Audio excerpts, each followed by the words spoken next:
چاچا کا دیکھ چاچا کا بھیج دیں گے شاید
سبحان ربك رب العزة عما يصفون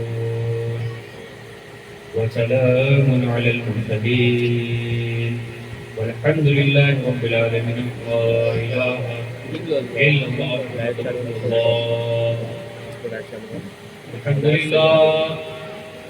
الحمد لله نحمده ونستعينه ونستغفره ونؤمن به ونتوكل عليه ونعوذ بالله من شرور أنفسنا ومن سيئات أعمالنا من يهد الله فلا مضل له ومن يضلله فلا هادي له ونشهد أن لا إله إلا الله وحده لا شريك له ونشهد أن محمدا عبده ورسوله أما بعد فقد قال الله تبارك وتعالى في شأن حبيبه الكريم أعوذ بالله من الشيطان الرجيم بسم الله الرحمن الرحيم إن الله وملائكته يصلون على النبي يا أيها الذين آمنوا صلوا عليه وسلموا تسليما اللهم صل على روح النبي المطهر شفيع الورى في يوم بعث ومحشر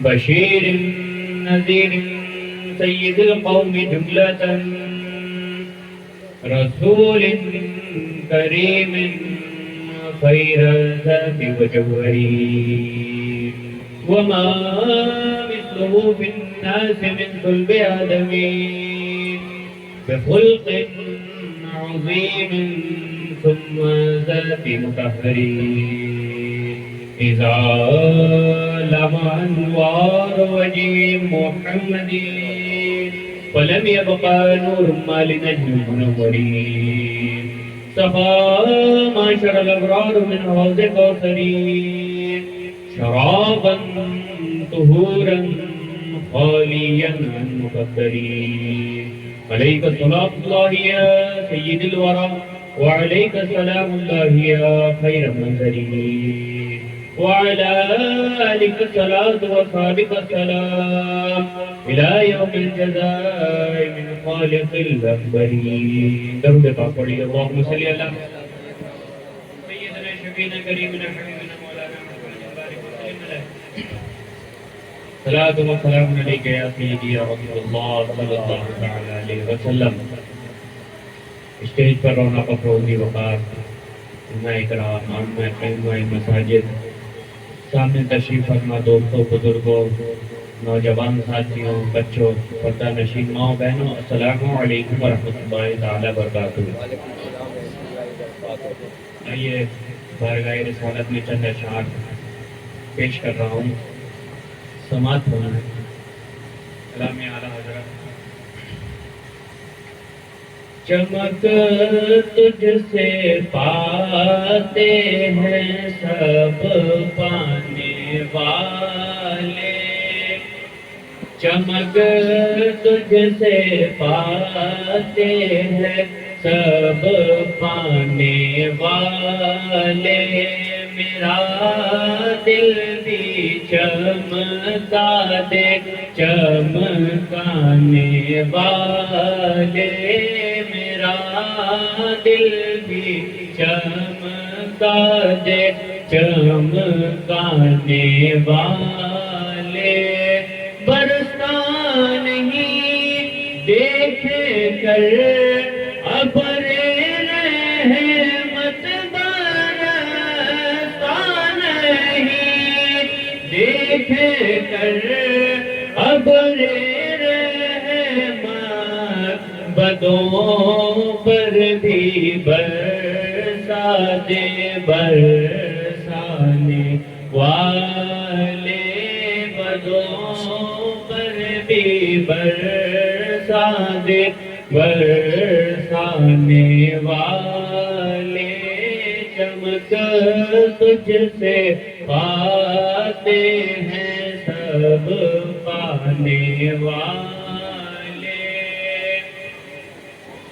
اور حرم کی زمین اور قدم رکھ کے چلنا حرم کی زمین اور قدم رکھ کے چلنا ارے سر کا موقع ہے او جانے والے ارے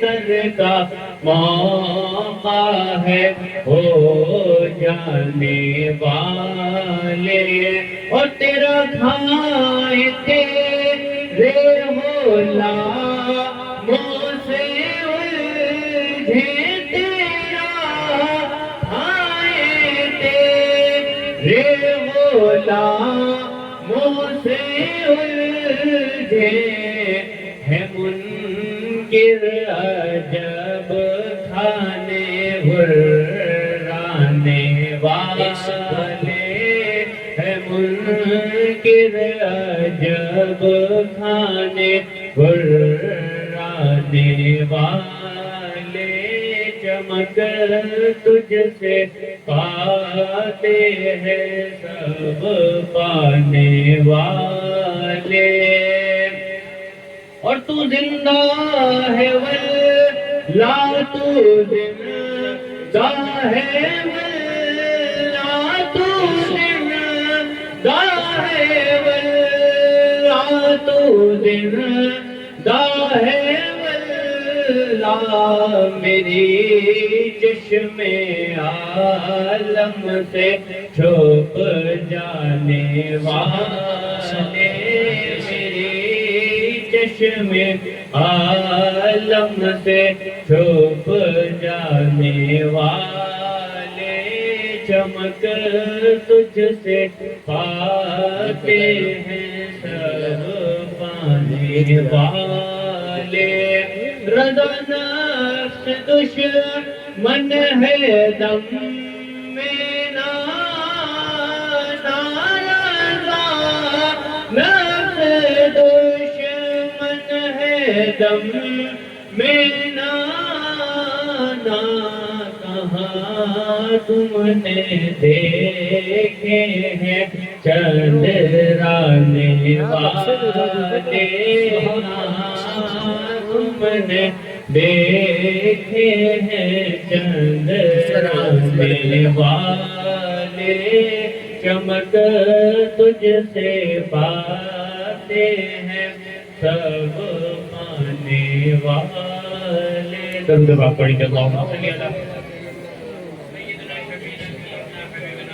محمد بارک وسلم صلو علیہ السلام علیہ رسول اللہ صلی اللہ تعالی علیہ وسلم پروردگار عالم اپنا کرم ہمارے آپ کے حال پر نازل فرمائے اس کے حبیب درد مندوں کے طبیب ہمارے آقا تاجدار مدینہ حضور روح فدا احمد مصطفیٰ محمد مصطفیٰ صلی اللہ تعالی علیہ وسلم کی شفقت عنایت ہر لمحہ ہم گنہگاروں کو نصیب ہوتی رہے اس کی امت کے اولیاء کاملین بالعموم خاص طور پر حضور محبوب سبحانی قطب ربانی شہباز لامکانی قنیل نورانی الشیخ سیدنا عبدالقادر جیلانی حضور غوث اعظم کی کرامتیں ہماری آپ کی دستگیری فرماتی رہے برادران اسلامیہ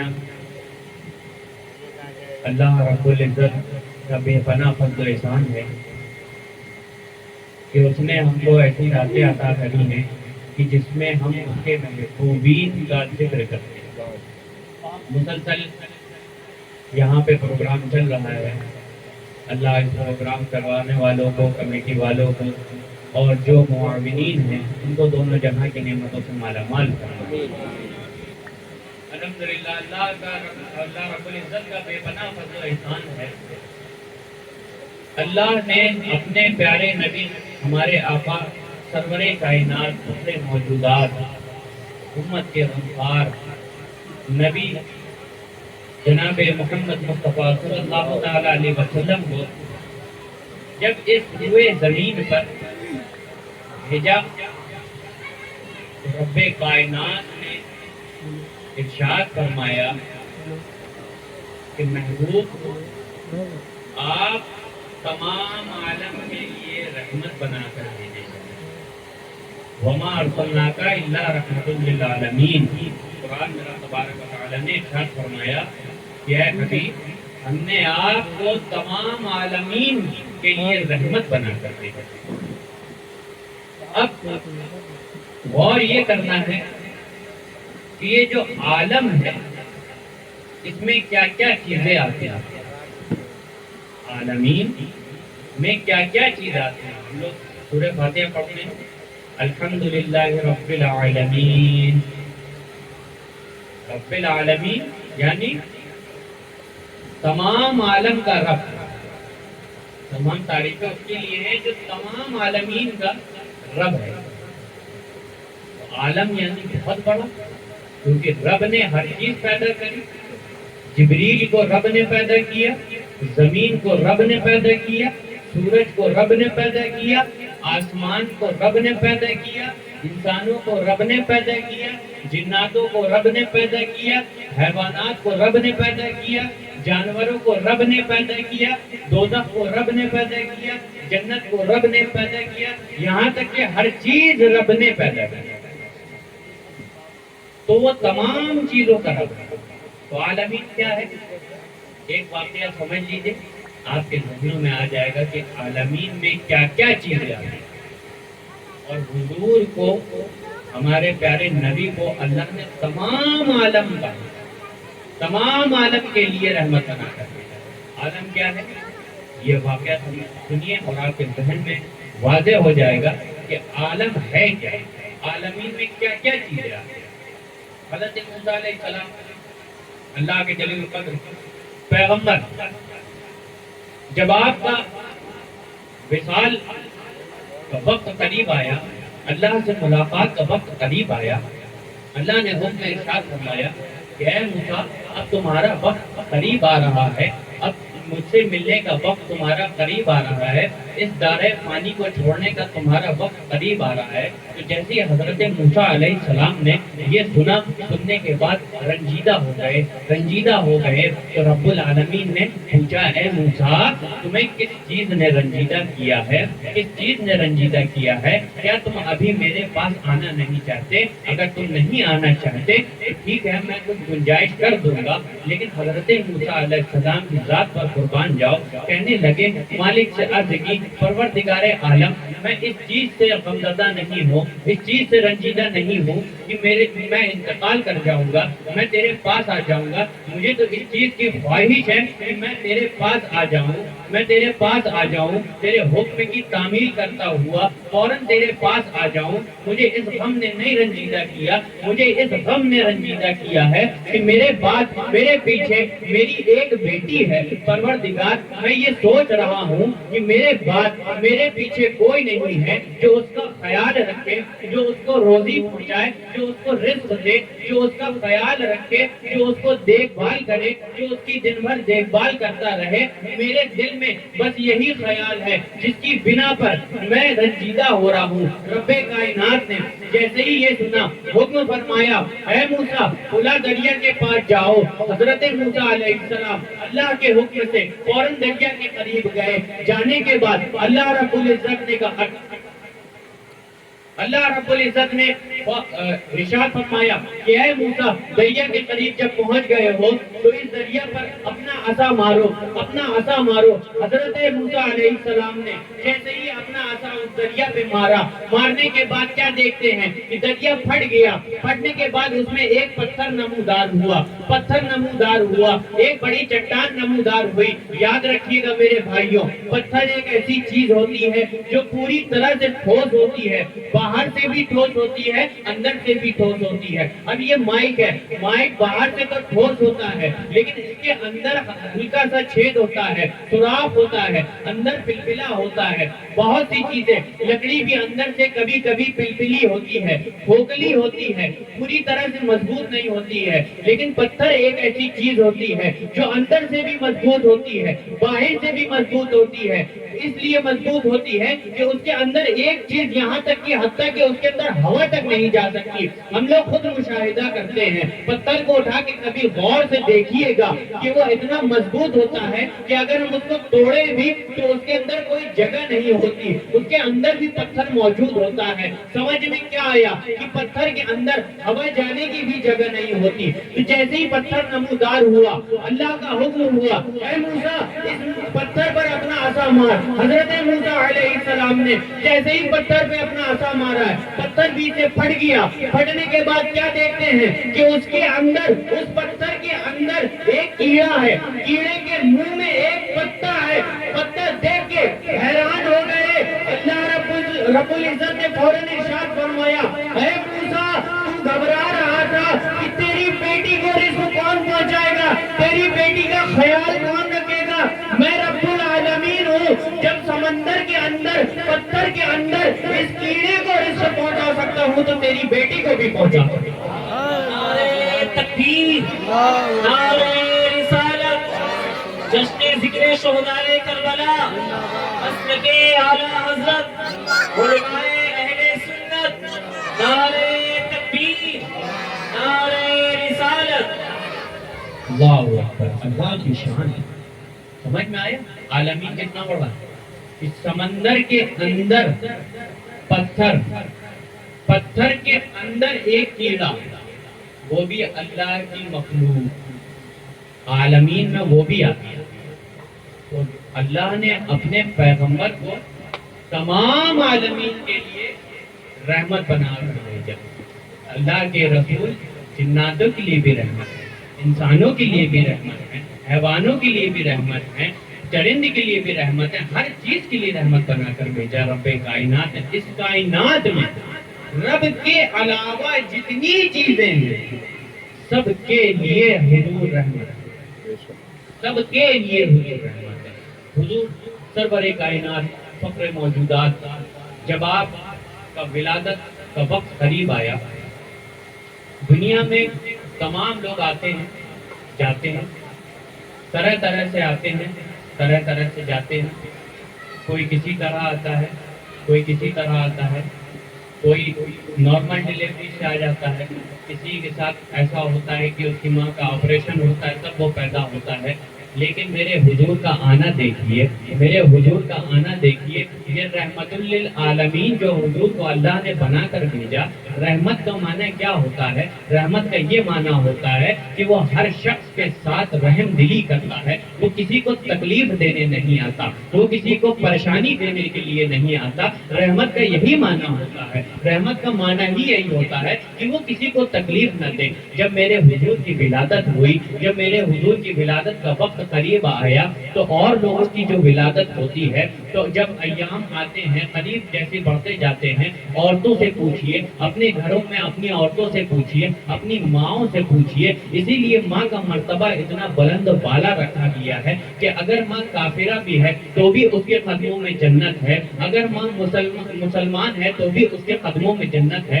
ماں ماں ہوتی ہے کیوں؟ اس لیے کیونکہ وہ اتنی تکلیف برداشت کرتی ہے. جب بیٹا شکم مادر میں آتا ہے تو طرح طرح کی تکلیفیں اس کو ہوتی ہیں, طرح طرح کی پریشانیاں اس کو جھیلنا پڑتی ہیں, قسم قسم کی اس کو تکلیفوں کا شکار ہوتی رہتی ہے. یہاں تک کہ لوگ یہ بتاتے ہیں کہ اس کو 70 درد ایسے اٹھتے ہیں چھوٹے بڑے سب ملا کر کہ جس کو وہ برداشت کرتی ہے. کبھی کبھی ایسا ہوتا ہے کہ الٹی کی تکلیف بھی وہ برداشت کرتی ہے, متلی کی تکلیف بھی وہ برداشت کرتی ہے. بچہ کبھی پیٹ میں کوئی حرکت کر دیتا ہے تو بھی وہ برداشت کرتی ہے.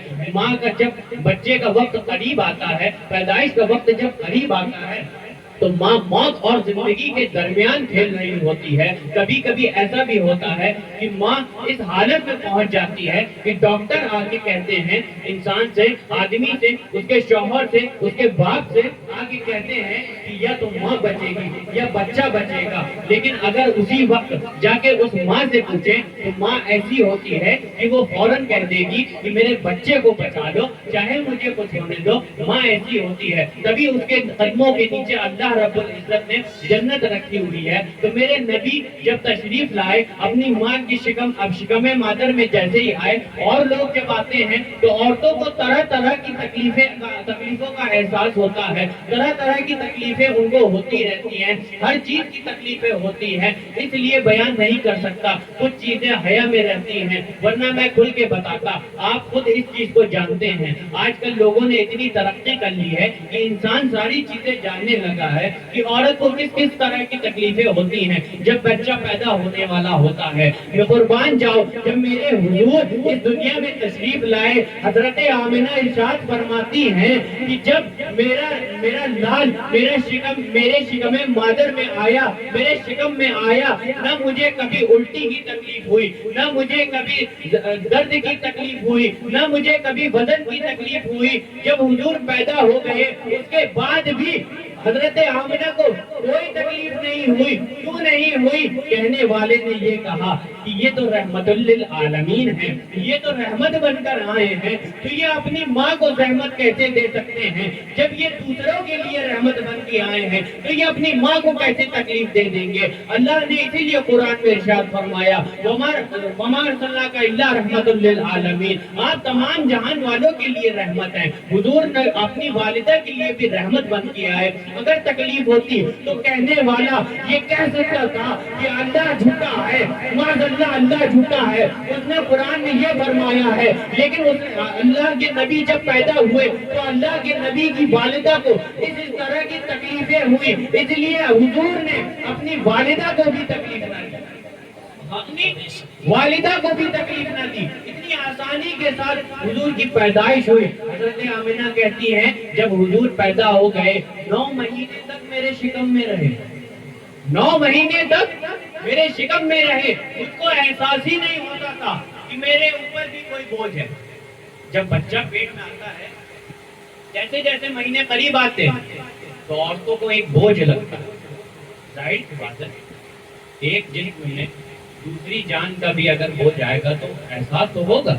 لیکن قربان جاؤ, حضرت آمنہ کیا فرماتی ہیں کہ مجھے ذرا سا بھی خیال نہیں آیا, کہ ایسا احساس نہیں ہوا کہ مجھ پر بوجھ ہے, میرے پیٹ میں کوئی ایسی چیز بھاری ہے. مجھے نہ درد ہوتا تھا نہ مجھے تکلیف ہوتی تھی. حضور اتنی آسانی کے ساتھ اس دنیا میں تشریف لائے. کبھی کہنے والا کہتا ہے زمانے میں بہت آئے آنے والے, زمانے میں بہت آئے آنے والے, مگر تجھ سے نہ آیا کوئی ہے آنے والے. سراج منیرہ لقب پانے والے چمک تجھ سے پاتے ہیں, سب پانے والے میرا دل بھی چمکا دے چمکانے والے. حضور رحمت بن کر آئے. اور آپ حضور کی مکی زندگی کا مطالعہ کریں, آپ کو معلوم چلے گا حضور کے اخلاق کریمہ, حضور کیسی رحمت, کیسی رحمت. جب حضور نے اعلان نبوت کیا, جب چوٹی میں پہاڑ کی چوٹی میں کھڑے ہو کے اعلان کیا کہ اے مکہ والو, میں اللہ کا نبی ہوں اور میں تمہیں عذاب سے ڈراتا ہوں, اور سن لو اللہ ایک ہے, عبادت اسی کی ہوگی, یہ بت پرستی چھوڑ دو. جیسے ہی مکہ والوں نے یہ سنا, کفار مکہ نے فوراً لعن طعن کرنے لگے. حضور کو لعن طعن کرنے لگے. ایسے ایسے الفاظوں سے حضور کو بولا گیا کہ اگر آپ سنیں تو آپ کے کانوں سے خون نکلنے لگے. ایسے ایسے الفاظ استعمال کیے گئے. حضور کو گالی تک دی گئی. حضور نے جب تبلیغ شروع کری تو آپ کے اوپر اجڑی تک پھینکی, آپ کے راستوں میں کانٹے بچھائے گئے. آپ حضور کو اس قدر تکلیف دی گئی. ایک مرتبہ ایک بدبخت نے حضور کے ایسا پتھر مارا کہ حضور کے ماتھے مبارک میں جا کے وہ پتھر لگا اور حضور کے ماتھے مبارک سے خون جاری ہو گیا. خون جاری ہو گیا. جیسے ہی خون جاری ہوا حضرت جبرائیل علیہ السلام فوراً آئے, فوراً تشریف لائے حضور کی بارگاہ میں اور عرض کی, یا رسول اللہ اگر آپ دعا فرما دیں تو میں اس بستی کو پلٹ دوں, اور یہ جتنے لوگ ہیں ایک سیکنڈ کے اندر ایک پل میں غارت ہو جائیں. لیکن حضور چونکہ رحمت بن گیا ہے, حضور نے فوراً ہاتھ اٹھائے. ہاتھ اٹھانے کے بعد دعا فرمائی کہ پروردگار عالم ان کو ہدایت دے, ہدایت دے ان کو. حضور نے یہ نہیں کہا کہ پروردگار عالم یہ مجھے تکلیف دے رہے ہیں ان کو بھی سزا دو. کیوں کہہ سکتے تھے؟ حضور کے کلمات اگر زبان سے نکلتے تو فوراً اس پر عمل ہوتا, لیکن حضور نے ایسا نہیں کہا. حضور نے ایسا نہیں کیا. کیوں نہیں کیا؟ کیونکہ حضور رحمت بن کے آ رہے ہیں. حضور رحمت بن کر کے آ رہے ہیں. جو رحمت ہوتا ہے وہ کیا کبھی کسی کو زحمت دیتا ہے؟ زحمت دیتا ہے؟ نہیں دیتا. آج ہم اپنی زندگی کا مطالعہ کریں, ہم کتنے لوگوں کو اپنی ذات سے تکلیف دیتے ہیں اور ہماری ذات سے کتنے لوگ خوش ہوتے ہیں. اگر ہم اپنے گریبانوں میں جھانکیں, اپنی زندگی کا مطالعہ کریں, ہم سے اگر کوئی شخص کہہ دیتا ہے کہ تھوڑی سائڈ میں گاڑی کر لیجیے, ہم اس سے فوراً طیش میں آ جاتے ہیں, اس سے دست و گریبان ہونے لگتے ہیں. ہمارے رسول نے ہم کو کیا سمجھایا, کیا سکھایا, کیا درس دیا؟ حضور نے یہی درس دیا نا, انسانیت پہلے پیدا کرے. حضور کے اوپر جتنا تشدد کیا گیا اتنا کسی پر نہیں. حضور خود ارشاد فرماتے ہیں, حضور کی حدیث مبارکہ ہے کہ جتنی تکلیف مجھے دی گئی اتنی کسی پیغمبر کو نہیں. جتنی تکلیفیں مجھے پہنچی ہیں کسی کو نہیں پہنچی. لیکن حضور نے کبھی کوئی ایسا کوئی انسان واقعہ بتا دے حضور کی حیات زندگی کا, کوئی ایک واقعہ بتا دے کہ حضور نے اس کو پلٹ کر ایک تماچا مارا یا اس کے خلاف کوئی بد دعا دی, کبھی نہیں ملے گا. کیوں؟ کیونکہ ہو ہی نہیں. اللہ نے ان کو رحمت للعالمین بنایا ہے. جو رحمت ہوگا وہ زحمت کیسے دے گا؟ حضور تبلیغ کر رہے تھے, تبلیغ شروع کری تو مکے میں یہ شور ہو گیا کہ ایک شخص ایسا آیا ہے جو نئے دین کا دعویٰ کر رہا ہے اور کہہ رہا ہے کہ اللہ ایک ہے, رب ایک ہے, یہ بت معبود نہیں ہے, معبود برحق رب کائنات ہے. کہتا ہے کہ یہ جو تم بتوں کی عبادت کرتے ہو یہ سب بیکار ہے, اس کی عبادت نہیں کی جاتی. جب یہ اتنا کچھ شریر لوگ, ہر دور میں کچھ نہ کچھ شریر لوگ ہوتے ہیں جو ان کے دماغ میں سوائے خرافات کے کچھ نہیں سوال ہوتا.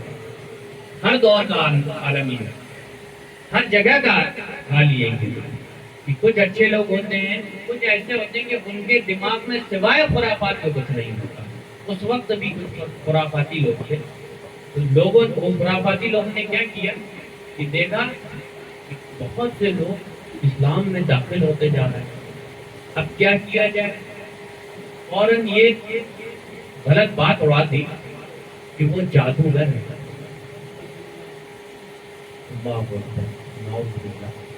حضور کے بارے میں ایسے کلمات لوگوں نے استعمال کیے ہیں, ایسے کلمات استعمال کیے ہیں, لیکن وہ حضور کی ذات تھی کہ آپ نے برداشت کیا, آپ نے برداشت کیا. آج اس کا صلہ ہم اور آپ دیکھتے ہیں. اس روئے زمین میں کتنے لاکھوں کروڑوں مسلمان موجود ہیں جو حضور کے نام پر اپنی گردنیں پیش کر رہے ہیں. یہ حضور نے جو صبر کیا اس کا نتیجہ۔ جب شریر لوگوں نے یہ اڑا دیا کہ وہ جادوگر اپنے جادو سے لوگوں کو اپنی طرف مائل کرے۔ ایک مکے میں خاتون تھی، اس کی عمر زیادہ تھی، بوڑھی ہو چکی تھی۔ جب اس تک یہ بات پہنچی تو وہ ڈر گئی، اس بات پہ ڈر گئی جب اس نے یہ سنا جو اس سے ملتا ہے وہ اس کا ہو جاتا، وہ ایسا جادو چلاتا ہے۔ ہمارے مکہ کے شریف لوگ تھے، انہوں نے پوری پروپیگنڈا کے ساتھ یہ پلاننگ کری تھی کہ لوگوں کا ذہن برا کرے۔ ہوتے نا بہت سے لوگ کے ذہن برین واش کر دیتے ہیں انسان کا، ویسے ہی لوگوں کا ذہن پورا گھما رہے ہیں کہ ارے وہ ایسا جادوگر ہے کہ اس کا سامنا بھی پڑ گیا، ایک مرتبہ ایک بار ملاقات ہو جائے گی تو تم اپنے دین سے ہٹ جاؤ گے، اپنے باپ دادا کے دین سے ہٹ جاؤ گے۔ تو اس عورت نے جب سنا، سننے کے بعد وہ ڈر گئی۔ یہ اس لیے ڈر گئی کہیں ایسا نہ ہو کہ اس نوجوان کا مجھ سے بھی سامنا ہو جائے، میرا بھی دین جو میرے باپ دادا کا دین ہے، میں جس کی عبادت کرتی ہوں، لات اور عزا کی عبادت کرتی ہوں، اپنے بتوں کی عبادت کرتی ہوں، کہیں ایسا نہ ہو کہ وہ اس کا جادو میرے اوپر اثر کر جائے، میں بھی اس دین سے ہٹ جاؤں اور اس کے دین میں چلی جاؤں۔ جب اس کو یہ خوف لاحق ہوا تو اس نے اپنا سارا سامان باندھنے کے بعد اس نے یہ ارادہ کر لیا کہ میں مکہ شہر مکہ چھوڑ دوں گی۔ اس ارادے سے اپنا سامان باندھ کر باہر بیٹھ گئی، کیونکہ بوڑھی تھی، ضعیف تھی، اس کو یہ تھا کہ کوئی نوجوان ایسا کڑیل جوان مل جائے جو میرا سامان اٹھا کر مجھے آگے تک چھوڑ دے۔ میرے بس کا اتنا سامان نہیں ہے کہ میں اٹھا پاؤں۔ جب حضور کا اس گلی سے گزر ہونے لگا تو حضور نے دیکھا کہ ایک بوڑھی خاتون وہاں پر بیٹھی ہوئی ہے، اپنا ساز و سامان لیے ہے، لیکن سامان زیادہ ہے، اس کی عمر کم، عمر زیادہ ہے، یہ عمر کے تقاضے کی وجہ سے اپنا سامان اٹھا نہیں پائے گی، یہ بوجھ اس پر گرا گزرے گا، اس پر بھاری گزرے گا، اس وجہ سے یہ اٹھا نہیں پائے گی، چلو اس کی مدد کر دیتا ہوں۔ فوراً حضور اس کے پاس پہنچے، کہنے لگے اے مائی کہاں جاتی ہو، کہاں کا ارادہ ہے، اور اتنا سامان لیے ہو تجھ سے یہ سامان نہیں اٹھا کے بنے گا، لاؤ میں تیری مدد کر دیتا ہوں، میں تجھ کو آگے تک چھوڑ دیتا ہوں، میں تمہیں تمہاری منزل تک چھوڑ دیتا ہوں، جہاں تم جانا چاہو گی میں وہاں تک تم کو لے چلوں گا، بھائی چلو میں تمہارا سامان اٹھا لیتا ہوں۔ جیسے ہی وہ بڑھیا نے سنا، کہنے لگی ٹھیک ہے بیٹا میرا سامان اٹھا دو، مجھے آگے تک چھوڑ دو، مجھے زیادہ دور نہیں، بس مجھے حد تک، مکے کی حد تک چھوڑ دو۔ فوراً حضور نے اس کا سامان اپنے کاندھے مبارک میں رکھا اور لے کے چلے۔ حضور بھی چل رہے ہیں، ساتھ میں بڑھیا بھی چل رہی ہے، ساتھ میں دونوں چل رہے ہیں۔ چلتے چلتے حضور نے مائی سے پوچھا اے مائی یہ تو بتاؤ تم جا کہاں رہی ہو، آخر تم اتنا سارا سامان لے کر جا کہاں رہی ہو، تمہاری عمر ایسی ہو گئی ہے کہ تمہیں اس وقت سفر نہیں کرنا چاہیے، تمہارے حالات ایسے نہیں ہیں کہ تم اکیلے سفر کرو، تمہارے ساتھ بھی کوئی نہیں ہے جو تمہارا ساتھی بنے، تم اکیلے کہاں جا رہی ہو؟ تو فوراً بڑھیا نے جیسے ہی سنا کہنے لگی ارے تم کو نہیں معلوم مکے میں ایک جادوگر آیا ہے، مکے میں ایک جادوگر آیا ہے، وہ ایسا جادو کرتا ہے، لوگ اس کے دین میں آ جاتے ہیں، لوگ اس کا کلمہ پڑھنے لگتے ہیں، اور وہ کہتا ہے کہ یہ لات اور عزا کی عبادت نہیں کرنا چاہیے، لات اور عزا کی عبادت مت کرو، یہ بتوں کی عبادت نہیں کرو، اللہ کی عبادت کرو، اللہ کی عبادت نہیں کرو گے تو اللہ تم کو عذاب دے گا، اگر اللہ کی عبادت کرو گے تو اللہ تم کو جنت دے گا۔ وہ ایسا جادو کرتا ہے، اس کے ایسے کلمات ہیں، اس کی ایسی زبان ہے کہ لوگ اس کی بات سنتے ہیں، جیسے ہی سنتے ہیں اپنے دین سے پھر جاتے ہیں، اپنے باپ دادا کی دین سے پھر جاتے ہیں۔ میں اس ڈر سے اس شہر کو چھوڑ رہی ہوں، یہ میرا بہت مکرم شہر ہے، میرے باپ دادا یہی دفن ہیں، لیکن مجبوراً مجھے یہاں سے جانا پڑ رہا ہے، صرف اس وجہ سے جا رہی ہوں، کہیں ایسا نہ ہو کہ اس نوجوان، اس جو نیا دین لے کے آیا ہے وہ جادوگر کا سامنا مجھ سے ہو جائے اور میں بھی کہیں اس کی باتوں میں آ کر اپنا دین نہ چھوڑ دوں، اس ڈر سے میں جا رہی ہوں۔ حضور اس کی بات سنتے رہے، مسکراتے رہے، چلتے رہے۔ جب مقام آ گیا بڑھیا نے کہا